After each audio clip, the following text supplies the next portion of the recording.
Oremos juntos ao Senhor nesta manhã com o Salmo 119, do 73 ao 80. Salmo 119, 73 a 80. Glória a Deus. Oremos juntos ao Senhor. As tuas mãos me fizeram e me afeiçoaram. Ensina-me para que aprenda os teus mandamentos. Alegraram-se os que te temem quando me viram, porque na tua palavra tenho esperado. Bem sei, ó Senhor, que os teus juízos são justos e que com fidelidade me afligiste. Venha, pois, a tua bondade consolar-me, segundo a palavra que deste ao teu servo. Baixem sobre mim as tuas misericórdias, para que eu viva, pois na tua lei está o meu prazer. Envergonhados sejam os soberbos, por me haverem oprimido injustamente. Eu, porém, meditarei nos teus preceitos. Voltem-se para mim os que te temem e os que conhecem os teus testemunhos. Seja o meu coração irrepreensível nos teus decretos, para que eu não seja envergonhado. Aleluia. Glória a Deus. O versículo que nós vamos meditar hoje dá a palavra de Deus o nome próprio dela. Repita, palavra.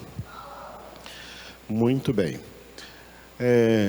Essa palavra é o próprio Jesus, viu, irmãos? A palavra de Deus é Jesus. Jesus é a palavra. Nas últimas 4 décadas e meia sobre a face da terra, o diabo fez uma grande obra no meio dos evangélicos. Os evangélicos, incluindo pastores e denominações, caíram nessa cilada e até hoje não perceberam ainda que caíram nessa cilada, que foi separar Jesus da palavra. Achar que Jesus é uma coisa e a palavra é outra. E aí, por causa disso, querem dizer que amam Jesus, mas não gostam da palavra. Esse Jesus que eles amam, separado da palavra, é falso. É um dos falsos cristos que Jesus disse que viriam ao mundo e que enganariam a muitos. Jesus que não é palavra. E geralmente, quando os crentes são assim, aí lá na igreja deles tem um dia que tem estudo de palavra, onde a maioria não aparece porque eles não acham isso importante. O importante é Jesus, a palavra não é importante. Esse Jesus é falso. O verdadeiro Jesus é a palavra. A palavra é o próprio Jesus. Quem rejeita a palavra está rejeitando Jesus. Quem recebe a palavra está recebendo Jesus. Amém? Bom, nós estamos nesse parágrafo, do 73 ao 80, e hoje nós chegamos no 76. Depois de hoje fica faltando só mais 100 versículos, só do Salmo 119. Tá bom? Então, nesse versículo de hoje, nós vamos ler de acordo com a tradução em português, tá? Esse tema, diga, bondade da palavra. A palavra de Deus é boa? Sim, a palavra de Deus é boa. A palavra de Deus, ela expressa toda a vontade de Deus. E Paulo escreveu em Romanos 12:2 que a vontade de Deus é boa, perfeita e agradável. Ou boa, agradável e perfeita. A ordem dos tratores não altera o viaduto. Então, a palavra de Deus é boa, agradável e perfeita. Significa que né? A vontade de Deus boa, agradável e perfeita. A palavra de Deus é boa, agradável e perfeita. Bondade é um atributo de Deus, é uma qualidade de Deus, pela qual nós dizemos que, repita comigo, Deus é bom. Deus é bom? Deus é bom. Só que esse atributo de Deus, a sua bondade, ele não é um atributo exclusivo de Deus, ele não é uma qualidade exclusiva de Deus. É um atributo que se chama, na teologia, de atributo comunicável. Um atributo que Deus quer comunicar, uma qualidade que Deus tem e Ele quer comunicar para nós, seus filhos e suas filhas, para que nós sejamos bons como Deus é bom. Um dos propósitos na obra da nossa salvação é que nós sejamos bons como Deus é bom. Preste atenção, que Deus não quer que a gente seja bom como a gente pensa que uma pessoa é boa. Ó, que pessoa boa é aquela pessoa ali. Nós encontramos bondade natural até em muita gente que não é convertida, mas tem uma bondade natural de algum jeito. Não, Deus não quer essa bondade natural. Deus quer a bondade sobrenatural dele, a bondade dele. Deus não quer que nós sejamos bons como existem pessoas boas. Deus quer que nós sejamos bons como Ele é bom. Aleluia. Quando Deus pensou em criar o homem, pensou em criar o homem à sua imagem, à sua semelhança. Então, se Deus é bom, Ele pensou em criar um homem para ser bom como Ele é bom. E a bondade de Deus sempre esteve expressa em toda a sua criação. Se você pegar o livro de Gênesis, capítulo 1, cada dia que Deus vinha criando, finalizava com essa frase: e Deus viu que isso era bom, e Deus viu que isso era bom, e Deus que viu que isso era bom. E quando chegou no último dia, está escrito que Deus viu que tudo que Ele fez era muito bom, muito bom. A bondade de Deus está expressa aí nessas plantas, está expressa aí no ar que respiramos, está expressa nos animais, está expressa nas galáxias, nos astros, nas estrelas, nos planetas, está expressa no macro e no microcosmo, está expressa até nas células do nosso organismo, nos átomos, nas moléculas. A bondade de Deus está expressa em tudo isso. Deus, a criação expressa a bondade de Deus, porque ela é uma obra de Deus, e Deus é bom em tudo quanto Ele faz. Deus é bom em tudo quanto Ele é, e Deus é bom em tudo quanto Ele faz. E Deus encheu essa palavra que Ele revelou aqui, ó, de Gênesis até Apocalipse. Deus encheu essa palavra com a sua bondade, para que nós, ao nos alimentarmos da palavra de Deus, que é Jesus, nos tornemos bons. Essa palavra opere em nós essa bondade. O Espírito Santo, que é o Espírito da palavra, que Jesus disse: o Espírito da verdade, que vos guiará a toda a verdade, guiando-nos a toda a verdade, o Espírito Santo produz em nós o seu fruto, que tem 9 características, e uma delas é a bondade. Deus nos torna bons.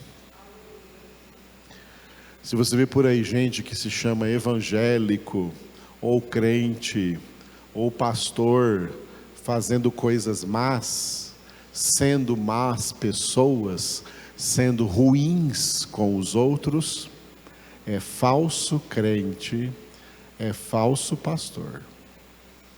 Verdadeiros crentes, verdadeiros pastores, verdadeiros filhos de Deus, são pessoas que estão se tornando cada vez pessoas melhores, porque estão recebendo cada vez mais no processo da sua santificação, o atributo da bondade de Deus, estão se tornando bons como Deus é bom e, portanto, evitando e lançando fora de suas vidas toda espécie de mal e toda espécie de maldade, que é o contrário de bondade.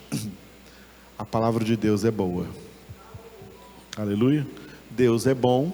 Toda palavra que sai da sua boca é boa. A palavra de Deus é boa. Aleluia. O versículo diz assim, o salmista orou assim, na nossa tradução em português: venha, pois, a tua bondade consolar-me, segundo a palavra que deste ao teu servo. Repita. Venha, pois, a tua bondade consolar-me, segundo a palavra que deste ao teu servo. Aleluia. Bom, no texto que o salmista escreveu originalmente na língua hebraica, você vai ver que ele não usou uma palavra que se traduza para o português como bondade, mas uma palavra que tem um significado ainda maior do que bondade. Ele usou a palavra Hassedera. Quando ele escreveu em hebraico, ele escreveu desse jeito aí, com essas letras que vocês estão vendo agora em hebraico. Agora vocês estão vendo o texto como foi escrito originalmente. Aí está escrito assim, ó: Ierina Hassedera Linarmeni Kimiratiha Lavidera. Bem devagar. Primeira palavrinha, colocou letras em português, ó. As duas primeiras palavrinhas unidas por um hífen ali, você tem que dizer como se fosse uma palavra só. Ouça e repita. Ierina. Esse ieri é o verbo ser, conjugado na terceira pessoa do singular. É, e o na, depois do tracinho, é assim. É assim, é assim. Em português a gente vai inverter. Assim é. Segunda palavra lá na primeira linha, diga Hassedera. Hassedera é falando com Deus, a tua misericórdia. A tua misericórdia. Assim é a tua misericórdia. Segunda linha tem só uma palavra, diga Lenarmeni. Lenarmeni significa para me consolar. Assim é a tua misericórdia para me consolar. Última linha tem duas palavras. A primeira palavra da última linha, diga Kimiratiha. Kimiratiha é conforme a tua palavra. Assim é a tua misericórdia para me consolar, conforme a tua palavra. E a última palavra, diga Lavidera.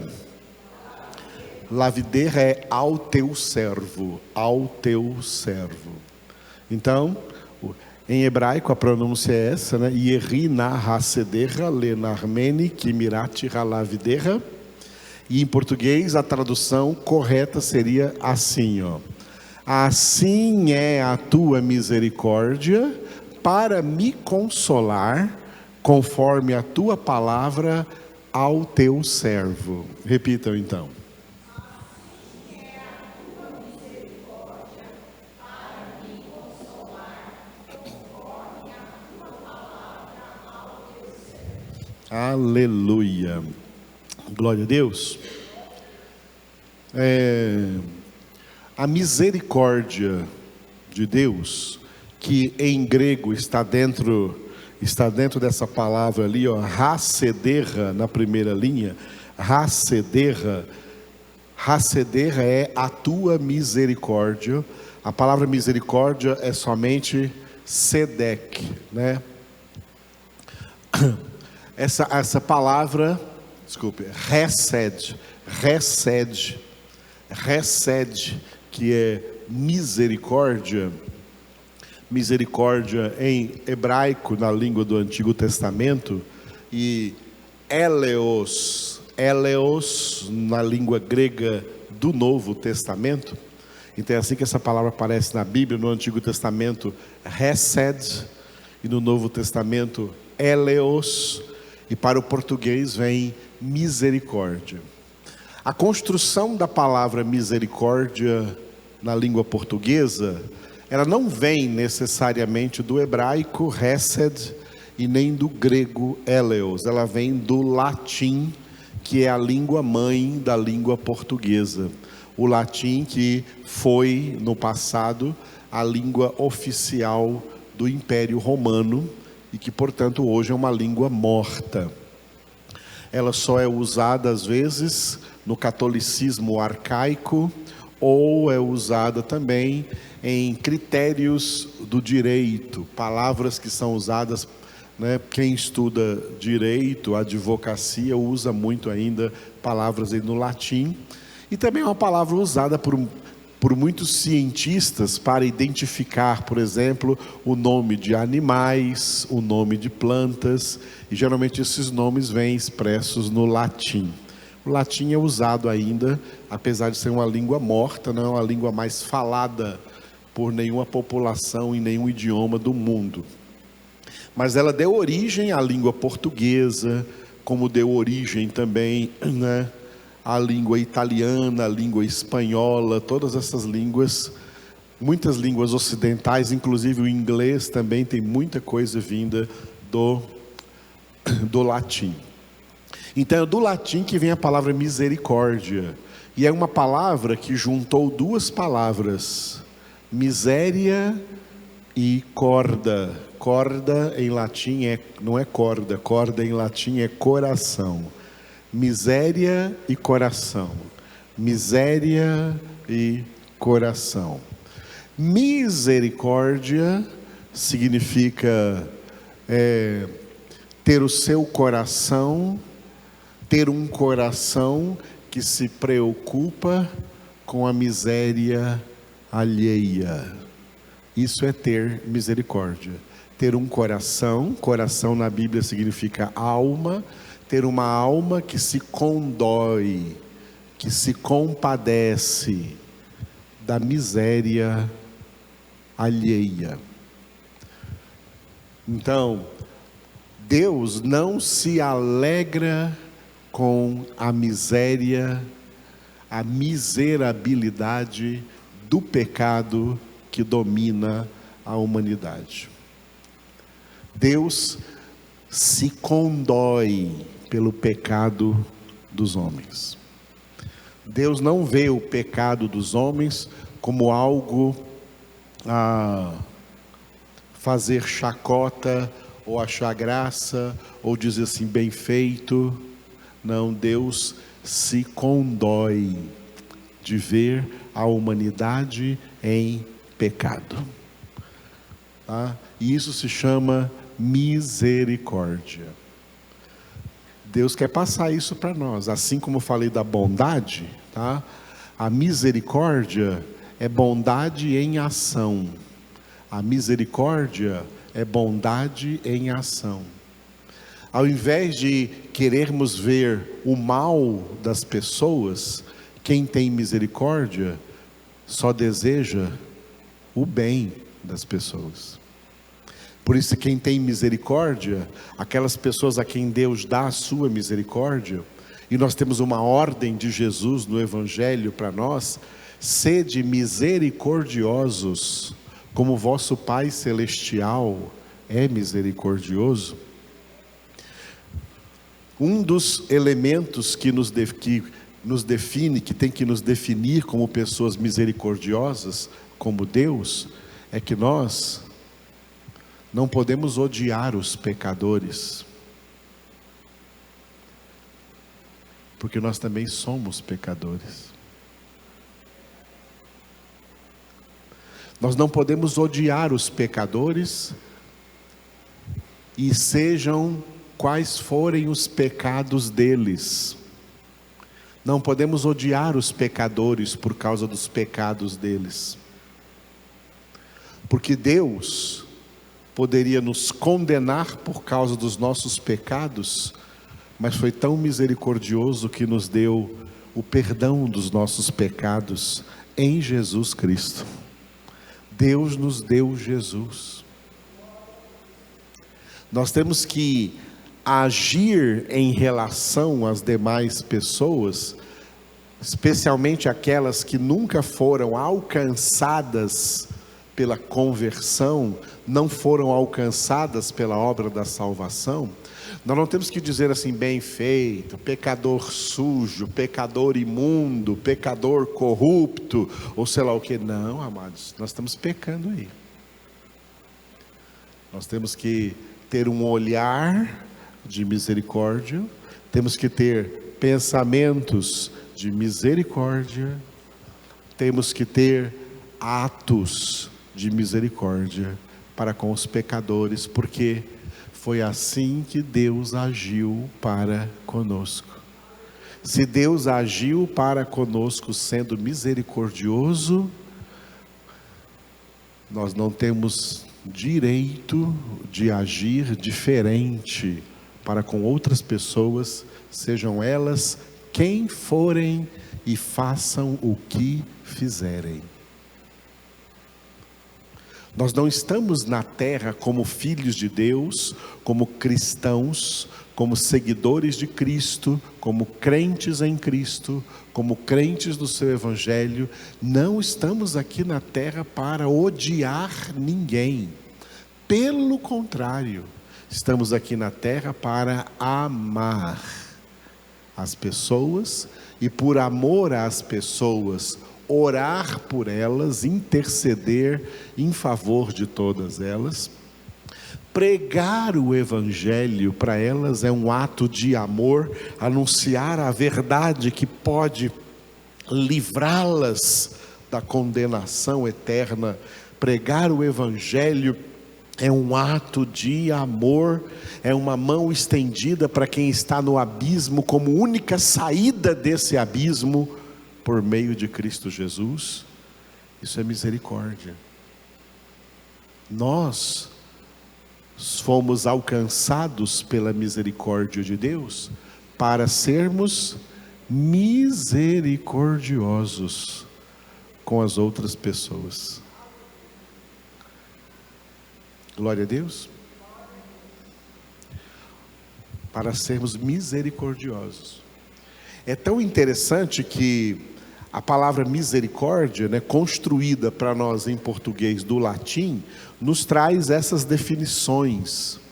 Mas a definição de hesed no hebraico e de eleos no grego ainda é mais profunda do que misericórdia.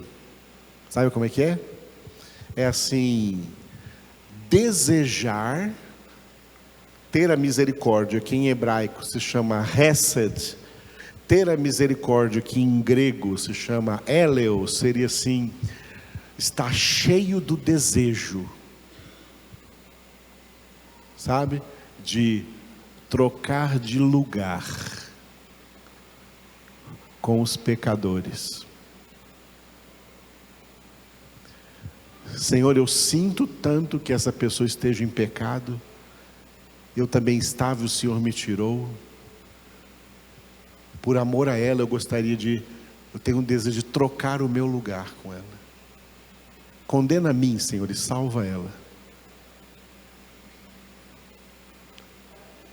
Entendeu o que é? É hesed no hebraico e eleos no grego, que foi traduzido por misericórdia. O apóstolo Paulo escreveu isso na carta aos Romanos. Na carta aos Romanos, quando Paulo orava pelos seus conterrâneos, que eram os israelitas na época, hoje israelenses, que não creram em Jesus Cristo, que crucificaram Jesus, que não receberam Jesus, que estavam odiando Jesus, Paulo chegou a dizer: eu gostaria, né, de ser condenado, se a minha condenação trouxesse para eles salvação. O sentimento de Paulo ao escrever isso era misericórdia. Era o hesed no hebraico, eleos no grego. Se colocar no lugar. Foi o que Jesus fez quando aqueles homens religiosos trouxeram perante ele uma mulher que fora apanhada em flagrante ato de adultério, João capítulo 8, e de acordo com a lei de Moisés, quem fosse apanhado em flagrante ato de adultério deveria morrer por apedrejamento. Essa era a pena de morte. Uma coisa que é admirável nesse texto é que só a mulher foi trazida, né? Se ela foi apanhada em flagrante ato de adultério, ela devia estar adulterando com alguém, ela não podia estar adulterando sozinha. Ela tinha que estar adulterando com alguém, mas esse outro alguém não foi trazido. Só a mulher foi trazida. Quem era o cara com quem ela estava? Podia ser até alguém que estava ali no meio também, pronto para tirar a pedra. A condição natural humana decaída é de atirar pedra nos pecadores, é de apedrejar os pecadores, é de odiar os pecadores.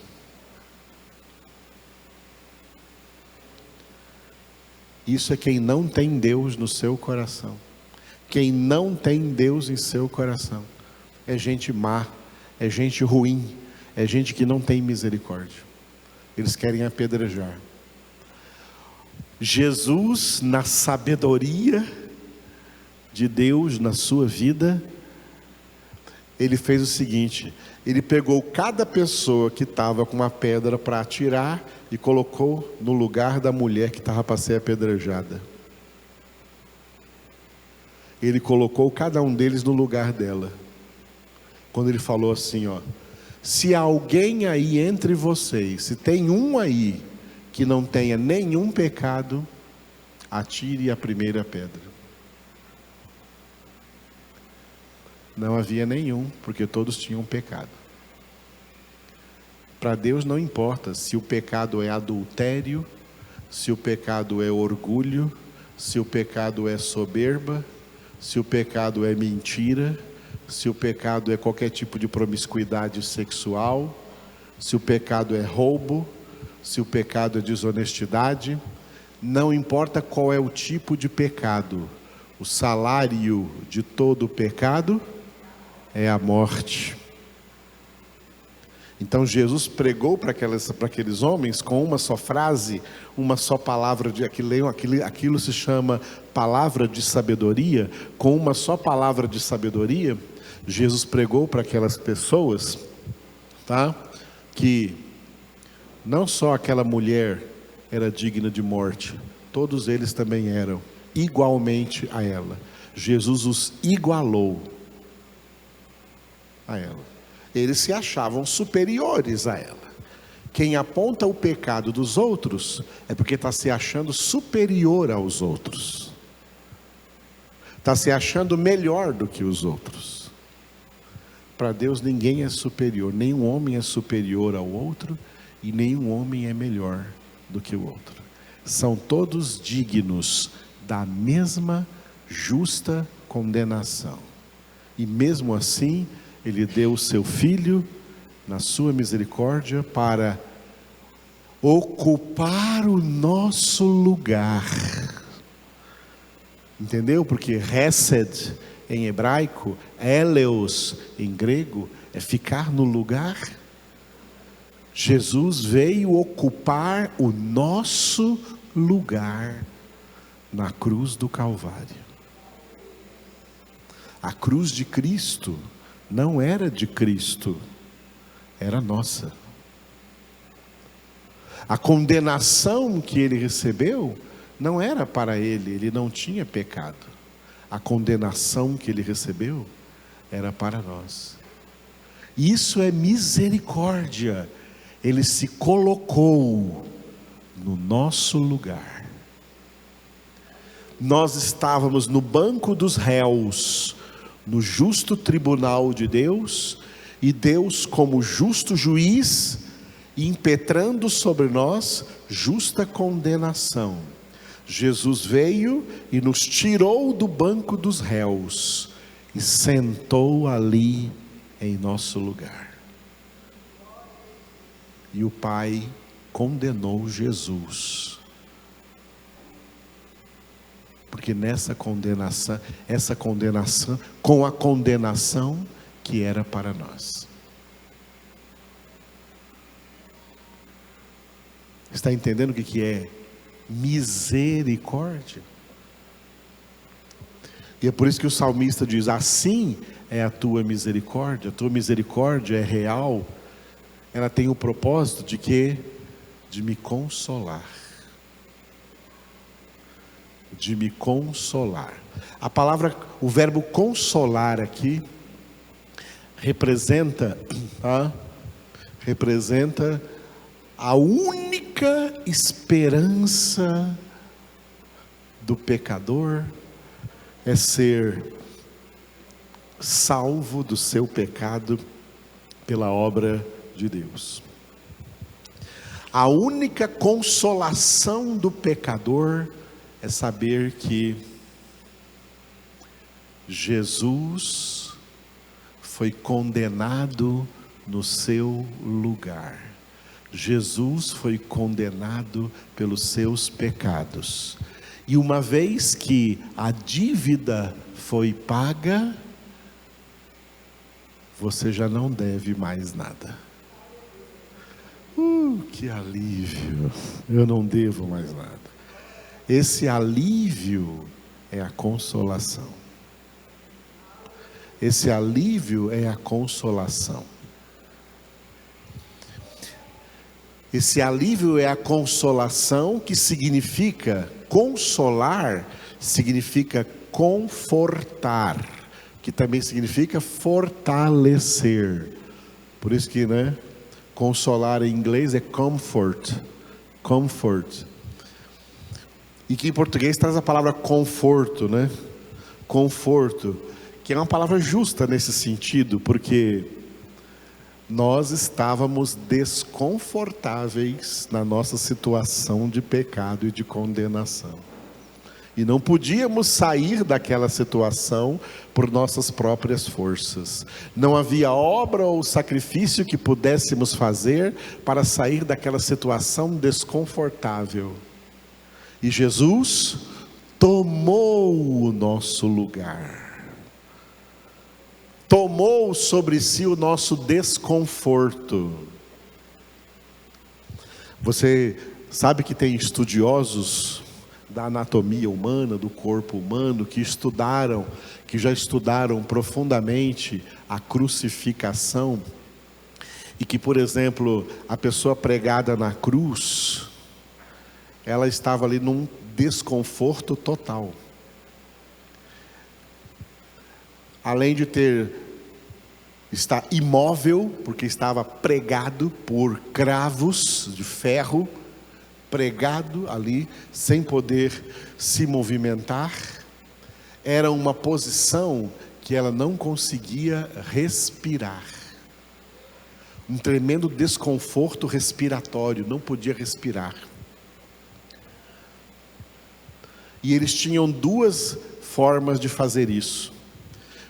Tinha pessoas que eram pregadas na cruz e ficavam penduradas, e não tinha um lugar onde ela firmar o pé, apoiar o pé embaixo. Essas morriam mais rápido porque não conseguia respirar de forma alguma. Mas Jesus, aqueles que eles queriam que sofresse mais tempo na cruz, eles colocavam embaixo um apoio. Aquele apoio lá não era para ajudar, não. É para manter ele sofrendo mais tempo. Porque a autodefesa do organismo fazia com que ele apoiasse os pés naquela parte, levantasse um pouco, aí ele conseguia respirar. Mas depois não aguentava muito tempo, abaixava. Quando ele abaixava, ficava sem respiração. Aí forçava de novo o pé para dar uma respirada. A cruz não era nada confortável. Morte na cruz era um desconforto total. O desconforto que era para nós, Jesus recebeu para que nós recebêssemos o conforto espiritual, o consolo espiritual, o conforto espiritual. Jesus ficou sem respirar para que nós pudéssemos respirar, aliviados, sem o peso da condenação mais em nossas costas. Por isso ele disse, vinde a mim e achareis descanso para as vossas almas, porque o meu jugo é suave, o meu fardo é leve. Jesus veio trocar de jugo, trocar de fardo conosco. Jesus veio e falou assim, olha, me dá o seu jugo, me dá o seu fardo, me dá esse peso que você está carregando. O peso que nós carregávamos era o peso da justa condenação pelos nossos pecados. Jesus veio tirar esse peso, colocar sobre ele e colocar o jugo suave e o fardo leve de ser filho de Deus sobre nós. Agora você leva o jugo e o fardo leve de ser filho de Deus. E não mais o jugo e o fardo pesado de estar debaixo de justa condenação. Agora você recebeu o direito de ser feito filho de Deus. Isso é consolação. Por isso que Deus, como Paulo escreveu em 2 Coríntios, é o Deus que nos consola em todas as nossas aflições, em todas as nossas tribulações. O Consolador não é só o Espírito Santo. Quando Jesus disse que ia mandar o Consolador, ele disse, eu vos mandarei outro Consolador. Porque Jesus também foi Consolador e o Pai é Consolador. Deus é o Deus de todas as consolações. O Pai é Consolador, Jesus é Consolador, o Espírito Santo é Consolador.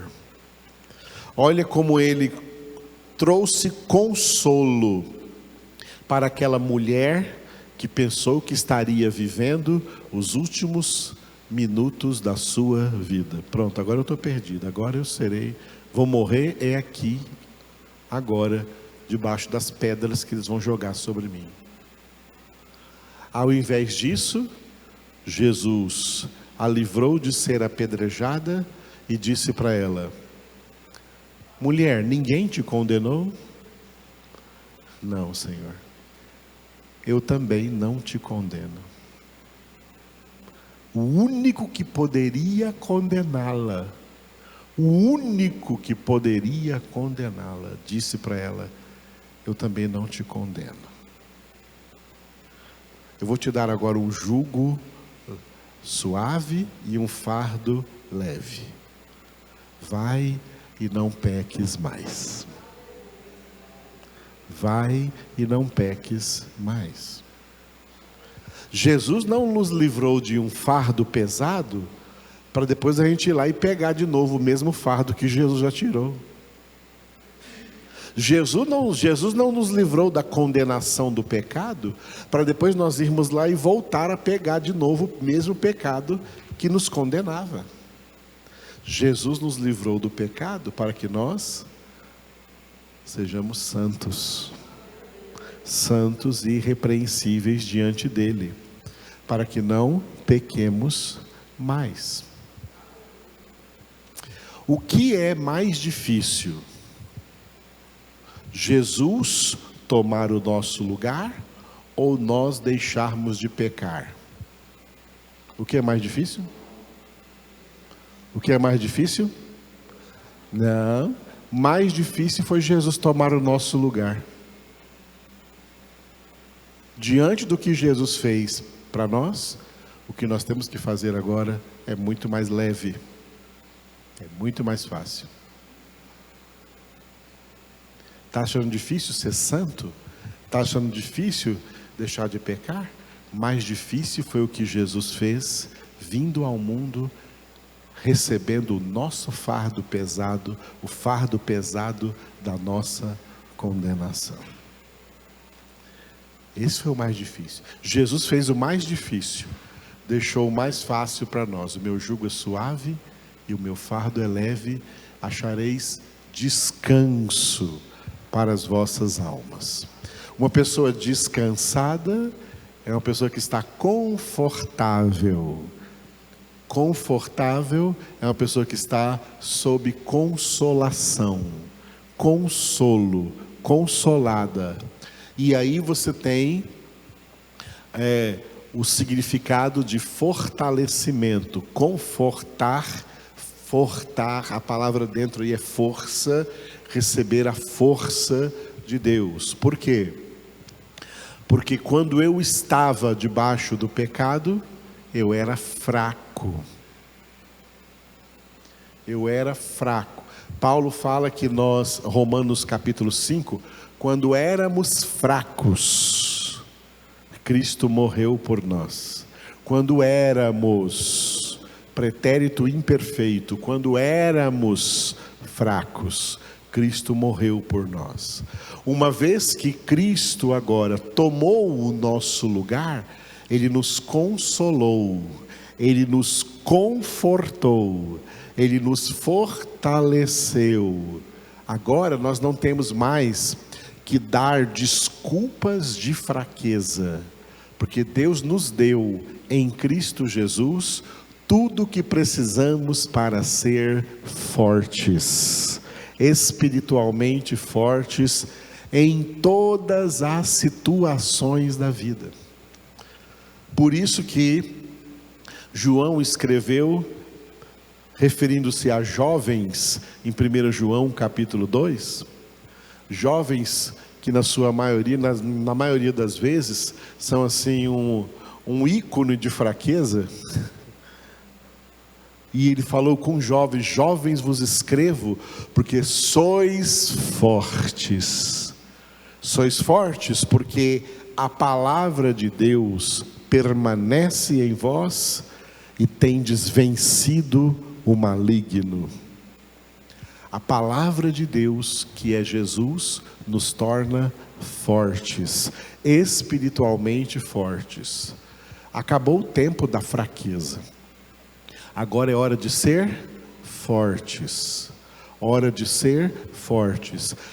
Através da obra de Cristo, Deus tem o propósito de formar filhos espiritualmente fortes, filhas espiritualmente fortes, que não serão nunca mais dominadas nem pelo jugo de Satanás, nem pelo jugo da carne, do pecado e do mundo, porque são livres desse jugo pesado e receberam um jugo leve e suave de Cristo Jesus, de ser santos como o Senhor é santo. Por que nós podemos nos santificar? Porque Deus nos deu toda a condição para nos santificar. Glória a Deus.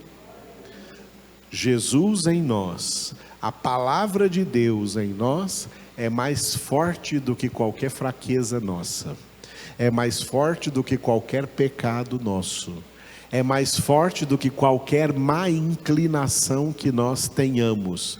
Temos algo mais forte em nós. Aquele que está em nós é maior do que aquele que está no mundo, e também é maior do que os nossos próprios pecados, nossas próprias más inclinações, que nós temos que agora colocá-las sob a obediência de Cristo, em submissão completa a Cristo. Por isso o salmista diz: assim é a tua misericórdia para me consolar, conforme a tua palavra ao teu servo.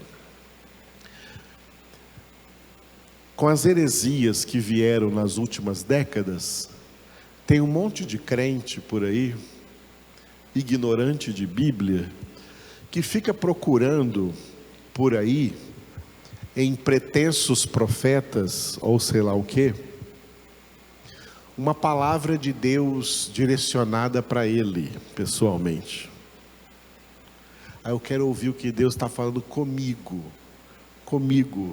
pessoalmente. Que ignorância!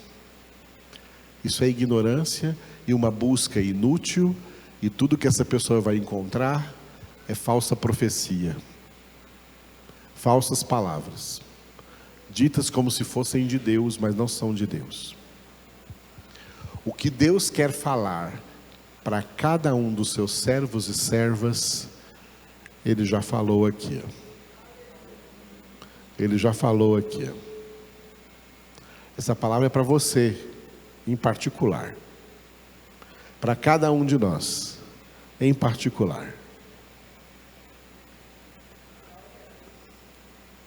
O que está escrito aqui, desde o primeiro versículo de Gênesis até o último versículo de Apocalipse, é a única palavra que veio do céu para falar ao coração de todos e cada um dos seus filhos e filhas. Entendeu? Essa é a palavra de Deus. Essa palavra te purifica. João 15:3, vós estáis limpos pela palavra que eu vos tenho falado. Essa palavra te liberta, porque ela é a verdade absoluta. João 8:32, e conhecereis a verdade, e a verdade vos libertará. Essa palavra te santifica, opera em você a santificação sem a qual ninguém verá o Senhor, conforme Jesus orou em João 17:17, santifica-os na verdade, a tua palavra é a verdade. Essa palavra é para você, essa palavra é para mim. Essa é a palavra de Deus a cada um dos seus servos, essa é a palavra de Deus a cada uma das suas servas. Deus não tem uma outra palavra, agora não. Aqui, para a história da humanidade nessa terra, a palavra que saiu da boca de Deus, não só de pão viverá o homem, mas de toda a palavra que sai da boca de Deus, a palavra que saiu da boca de Deus para essa humanidade, é o que nós temos aqui nos 66 livros da Bíblia Sagrada. E Deus usou Martinho Lutero no avivamento da Reforma Protestante de 1517 para dizer em latim: sola Escritura, somente a Escritura. Tudo que nós precisamos é a Escritura. A voz de Deus fala conosco na palavra. Olha, Deus não fala conosco através da palavra. Falar através é falar indiretamente. Deus não fala conosco indiretamente. Deus fala conosco diretamente na sua palavra. Então Deus não fala através da palavra, Deus fala na palavra, diretamente na palavra. Deus fala conosco. O que acontece com muitos crentes é que às vezes querem que Deus fale com ele, tá? Fale com ele em alguma determinada situação da sua vida, numa decisão que ele precisa tomar. Será que ele faz isso ou não faz? Por exemplo, será que eu caso com essa pessoa ou não caso? Deus não vai dizer assim, casa, e Deus não vai dizer não casa. Deus não vai dizer nenhuma das duas coisas. Porque Deus deu para você a palavra. De acordo com a palavra de Deus, você sendo uma pessoa de Deus, como Salmo número 1, que medita na palavra de Deus de dia e de noite, você tem a obrigação de discernir. Esse casamento aí vai me ajudar na minha santificação, sem a qual eu não posso ver a Deus? Ou esse casamento vai me atrapalhar na minha santificação? Se eu estou agora com o discernimento claro de que esse casamento vai me atrapalhar na minha santificação, eu não caso. Eu desmancho esse namoro, desmancho esse noivado, mas eu não vou entrar nessa fria. Eu já vi muitos casos acontecerem, de que o que a profeta disse, pode casar minha serva, porque este é o que eu escolhi para você. Aí vai lá, abestona e casa e dá com os burros na água. E às vezes até morre de feminicídio. Casou errado. Mas a profeta disse, mas Deus não disse. Mas Deus não disse. O que Deus disse está aqui na palavra, que você teve preguiça, ao invés de ter prazer na meditação da palavra, teve preguiça. Porque queria uma palavra mais fácil, mais rápida e mais direcionada para você. Não, toda a Bíblia é direcionada para você. Toda a palavra é direcionada para você. Deus não vai falar para você fora da palavra. Ele vai falar contigo na sua palavra.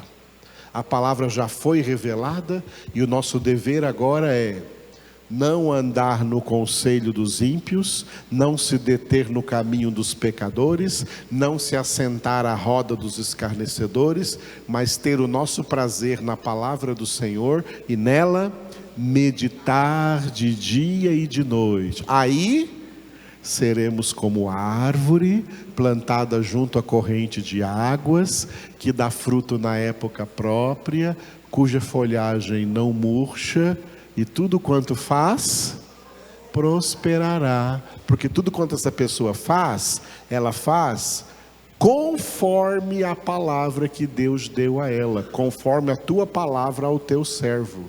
Tudo que essa pessoa faz, ela faz conforme a palavra.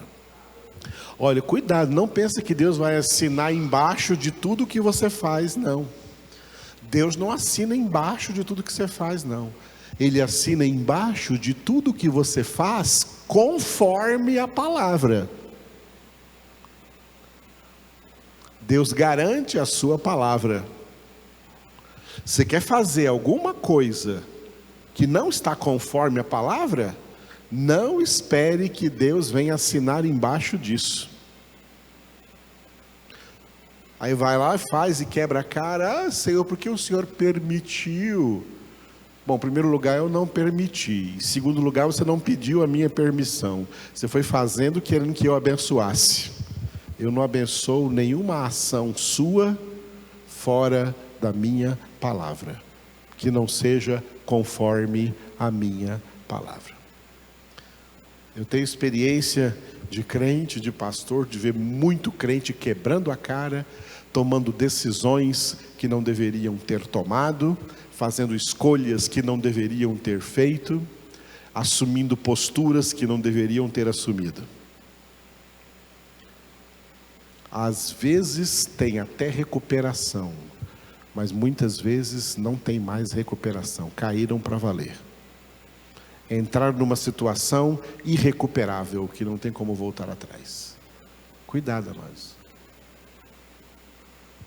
É isso que Jesus disse, vigiai e orai, para que não entreis em tentação, porque se você entrar numa tentação que Deus não está permitindo que você seja tentado nela, porque está escrito que Deus não permite que venha sobre nós nenhuma tentação maior do que as nossas forças.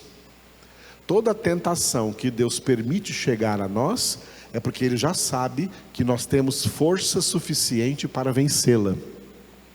Mas quando a pessoa com as suas próprias pernas entra, vai buscar, a tentação não está vindo, ela que está indo buscar essa tentação, indo atrás dessa tentação com as suas próprias pernas, ela pode entrar numa que ela não vai suportar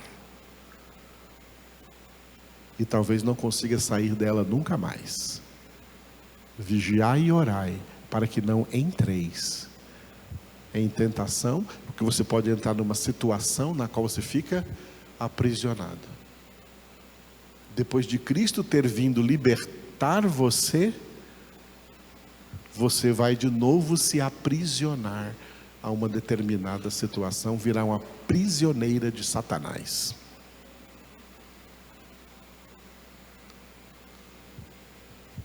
Numa situação da qual você não consegue sair. Que horrível, irmãos, não é isso não. O servo de Deus, ele vive conforme a palavra que Deus deu a ele. E a palavra que Deus deu a ele está aqui. O que eu tenho que fazer na minha vida como filho de Deus é pautar todas as minhas ações, todas as minhas decisões, todas as minhas escolhas à luz da palavra de Deus. Se a palavra de Deus me ilumina, Salmo 119, 105, brevemente vamos chegar nesse versículo. Lâmpada para os meus pés é a tua palavra, luz para o meu caminho. Se a palavra me mostra, me ilumina, esclarece para mim, traz a luz, traz o candeeiro, traz a lanterna e mostra para mim, olha só, se você tomar essa decisão, você vai se dar mal lá na frente. Então, a palavra de Deus está mostrando para eu não entrar nisso. Se a palavra de Deus me mostra, olha, pode ir por aí que eu estou te conduzindo, então Ele deu a liberação. Filhos de Deus agem em conformidade com a palavra. E agindo em conformidade com a palavra, eles têm sempre a misericórdia de Deus, consolando-o e fortalecendo-o, porque ele está vivendo em cumprimento à palavra de Deus.